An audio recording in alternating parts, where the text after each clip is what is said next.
अगर आप इस देश में शिक्षा स्कूल किताब की बात करेंगे तो आप अल्लात घूसे बरसाए जाएंगे। वहीं आप सरकार के गुणगान में पार्टी का डंडा और झंडा उठाएंगे, कांवड़ यात्रा में जाएंगे तो आप पर फूलों की बरसात कराई जाएगी। सोचिए किस तरीके से देश भर से खबरें आ रही हैं कि स्कूलों की हालात आजादी के 80 साल बाद भी इतनी बदतर है कि सोचकर रोंगटे खड़े होते हैं। सोचिए कुछ तो स्कूल ऐसे हैं कि जहां स्कूल में आजादी के 80 साल बाद शौचालय के यूज होने वाली सीट वहां स्कूल में लगाई जा रही है। और सोचिए सवाल हम विश्व गुरु बनने का करते हैं, सपना हम विकसित भारत बनाने का देखते हैं, लेकिन सोचिए कलम और किताब की बात करने वाले छात्रों को किस तरीके से डराया जा रहा है। एक देश में दो तरीके के कानून लादे जा रहे हैं देश की जनता पर। नमस्कार, मैं निधि रतन और आप देख रहे हैं नेशनल दस्तक। ये तस्वीरें देखिए, तस्वीर को बार बार आप जितनी बार देखेंगे आप सोचने पर मजबूर हो जाएंगे कि खाकी वर्दी पहनने वालों को इतना अधिकार किसने दिया कि वो ये तय कर पाए कि प्रदर्शन किसे करना चाहिए और किसे नहीं करना चाहिए। सोचिए दिमागी नक्सल कहते हैं देश के प्रधानमंत्री सवाल पूछने वाले को, चाहे वो पत्रकार हो, विपक्षी नेता हो, इस देश का युवा हो, जेनजी हो, अल्फा हो और तमाम लोग जो देश के सत्ताधारियों से सवाल करना चाहते हैं अपने अच्छे भविष्य के लिए, उनको दिमागी नक्सली कहा जा रहा है, कॉकरेज बता दिया जाता है, दहशतगर्द बता दिया जाता है। और सोचिए इस देश में जो हालात बिगड़ते जा रहे हैं उस पर कोई बात नहीं करेगा। दिमागी नक्सल, बच्चे पढ़ाई पे ध्यान दो, राजनीति मत करो। बच्चे कहाँ पढ़े हैं? छप्पर में स्कूल चलता है, कहीं स्कूल में छत गिर जाती है, स्कूल कैसे जाएंगे? कीचड़ और पानी से भरा सड़क नहीं है और टीचर नहीं है। तो सोचिए पुलिस किस तरीके से छात्रों पर लात घूसे बरसा रहे हैं, क्योंकि उनकी गलती ये है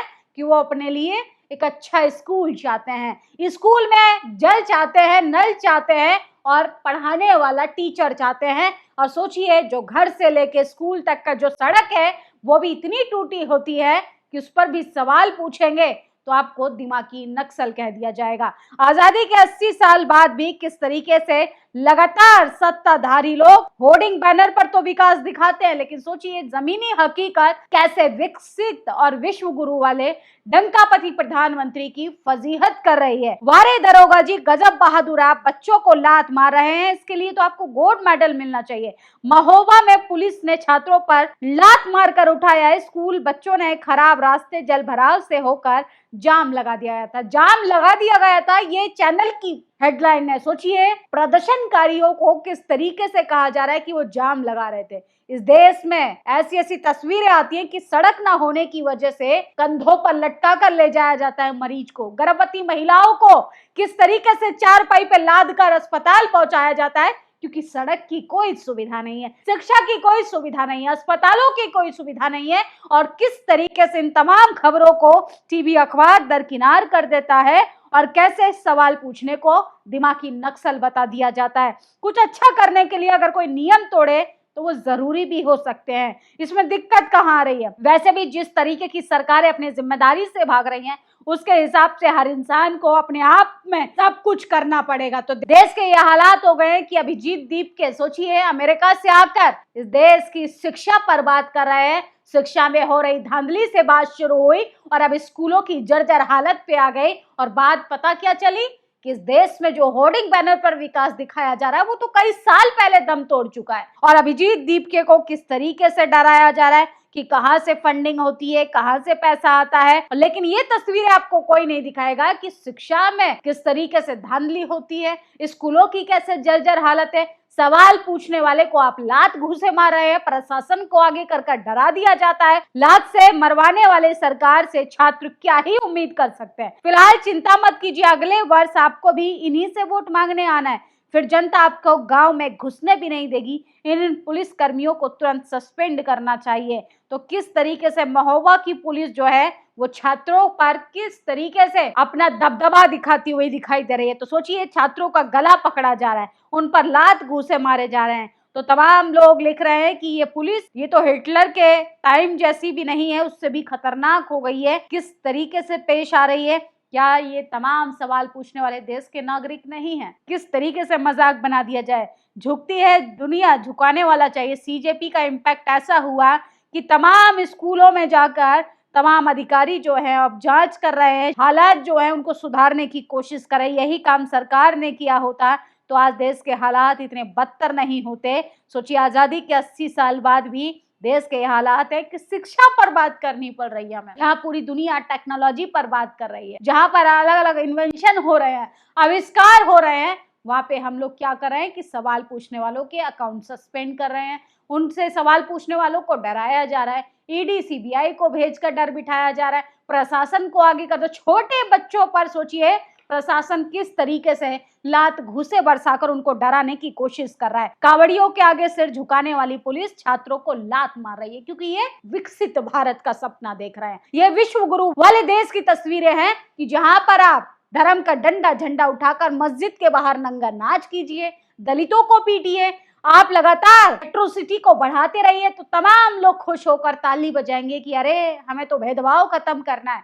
लेकिन जैसे ही आप अपने लिए शिक्षा की बात करेंगे, अपने लिए नौकरी की बात करेंगे, पूछेंगे सरकार से, सरकार के सिस्टम में बैठे लोगों से कि पेपर कैसे आउट हो जाता है, स्कूल की बिल्डिंग कैसे गिर जाती है, स्कूल में मिलने वाला मिड डे मील किस तरीके से पानी से लबालब भरा होता है, पौष्टिक आहार कहाँ है जिसके लिए करोड़ों का बजट पास होता है, उस बजट का क्या किया जाता है, तो तमाम लोग आपको दिमागी नक्सल कहेंगे, नक्सली कहेंगे। किस तरीके से इस देश में लगातार जनता का मजाक बना दिया गया है, और ये वही लोग हैं जो 1 साल बाद जनता के वोट को लेने के लिए दलित के घर खाना खाते हुए दिखाई देंगे, बच्चों के साथ सेल्फी पोज में दिखाई देंगे। लेकिन वही बच्चे अगर सरकार से सवाल पूछते हैं तो सोचिए प्रशासन को आगे कर ताबड़तोड़ लात घूसों की बरसात की जाती है। क्या इस देश में सवाल पूछना अपराध है?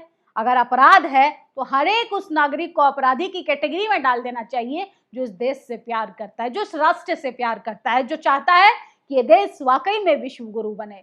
सिर्फ जुमलों से बात नहीं बनेगी, जुमलों से और तमाम उनके झूठे खोखले वादों से ये देश तरक्की की ओर नहीं जाएगा।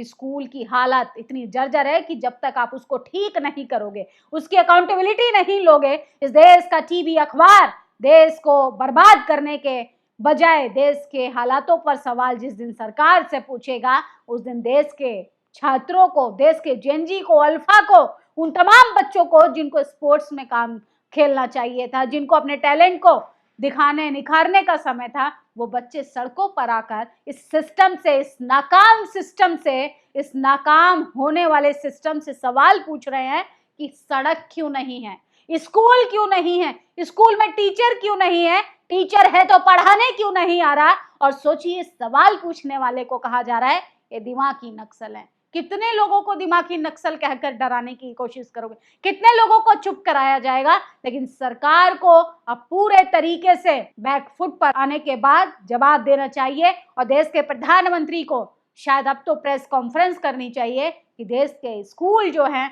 वो दिन ब दिन तबाह हो रहे हैं और आप लगातार गुणगान गाए जा रहे हैं, आप लगातार रील आकर माई फ्रेंड्स करते हैं और आपका प्रशासन सोचिए क्या कर रहा है, उन्हीं फ्रेंड्स पर लात घूसे चलाने का काम कर रहा है। क्या शिक्षा की बात करना गुनाह है? क्या इस देश में तरक्की की बात करना गुनाह है? युवाओं को नौकरियां नहीं मिलेंगी तो युवा क्या खाएगा और कैसे देश को विकसित भारत बनाएगा? तो देश के प्रधानमंत्री और तमाम सत्ताधारी लोगों को अभी भी समय है, समय रहते सचेत हो जाना चाहिए, वरना ये वो जनरेशन है जो आने वाले समय में आपको इन्हीं के पास अपने वोट के लिए जाना पड़ेगा। आप लोगों की क्या प्रतिक्रिया, अपनी राय जरूर दीजिएगा। शुक्रिया। नेशनल दस्तक की आपसे गुजारिश है कि अगर इसको बचाना चाहते हैं तो नेशनल दस्तक को सब्सक्राइब करने के लिए रेड कलर के सब्सक्राइब बटन को दबाएं, फिर बेल आइकन की घंटी दबाएं। नेशनल दस्तक को बचाने के लिए बहुत जरूरी है कि हर खबर को शेयर करें, लाइक करें, कमेंट जरूर करें।